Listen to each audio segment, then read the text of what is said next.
नमो नमः। सुप्रभात। नमस्कार मेरे प्यारे मित्रों, मैं आचार्य मयंक शुक्ला।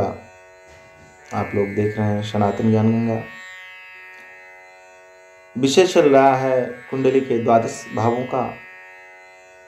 द्वादश भावों पे विचार चल रहा है। कुंडली के 12 घरों पर विचार चल रहा है कि किस घर से हम किन किन विषयों पर प्रकाश डाल सकते हैं। आज जो हमारा बिंदु है वो कुंडली का नवम भाव है।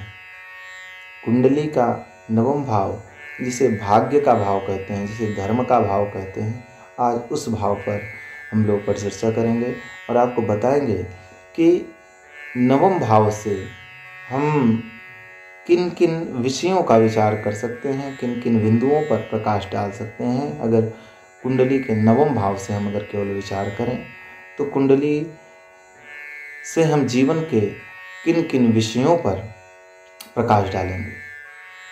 तो नवम भाव के जैसे कहा गया है भाग्य। आपका भाग्य कैसा होगा, आपने पूर्व में संचित जप तप कितना किया है और वह भाग्य के रूप में ही परिणित होता है, तो हमारा भाग्य कितना अच्छा होगा, यह निर्णय हमारी कुंडली का नवम घर देता है, 9th हाउस देता है। इसके साथ ही हम धर्म में रत रहेंगे या धर्म में रत नहीं रहेंगे, यह सारा निर्णय हमारे कुंडली का नवम भाव देता है। इसके साथ ही साथ और अन्य विषय भी हैं जिनमें यह प्रकाश डालता है। जल यात्रा, विदेश यात्रा, वायु यात्रा।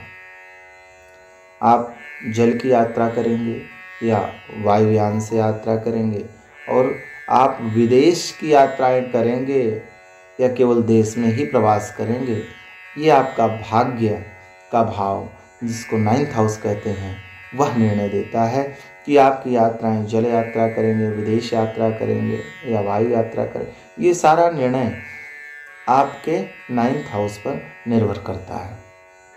इसके साथ ही साथ देखें तो पाप पुण्य और विवेक धर्म, हम पुण्यात्मा हैं, हम पापात्मा हैं, हम कितना पुण्य कर सकते हैं, हम कितना पाप कर सकते हैं या कितना जीवन में करेंगे और उसका परिणाम क्या होगा, यह हमारा 9th हाउस निर्णय देता है। हम कितने धार्मिक हैं, हम दिखावे में बहुत धार्मिक हैं, अंदर से अधार्मिक हैं, यह सब निर्णय कुंडली का 9th हाउस बताता है, 9वां घर बताता है।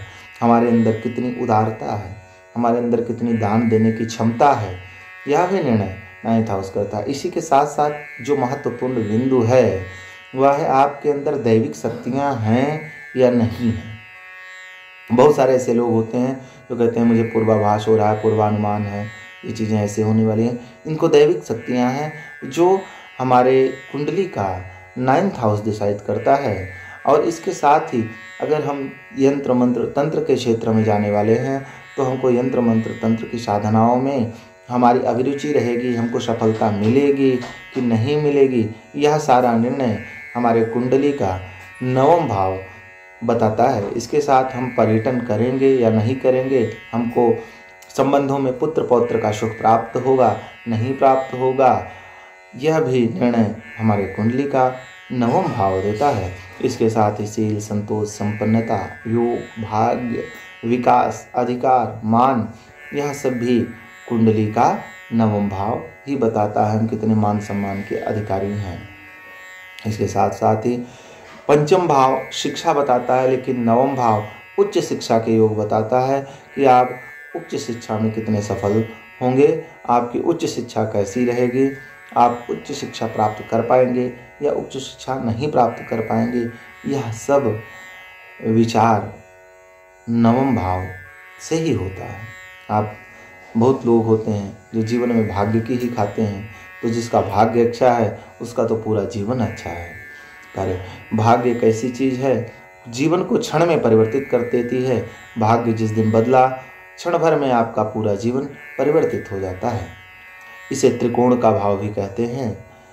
आज के लिए इतना ही, और हम अगले दिवस में अगले बिंदु पर विचार करेंगे, अर्थात 10वां भाव पर विचार करेंगे। तब तक के लिए जय श्री राधे, जय श्री श्याम।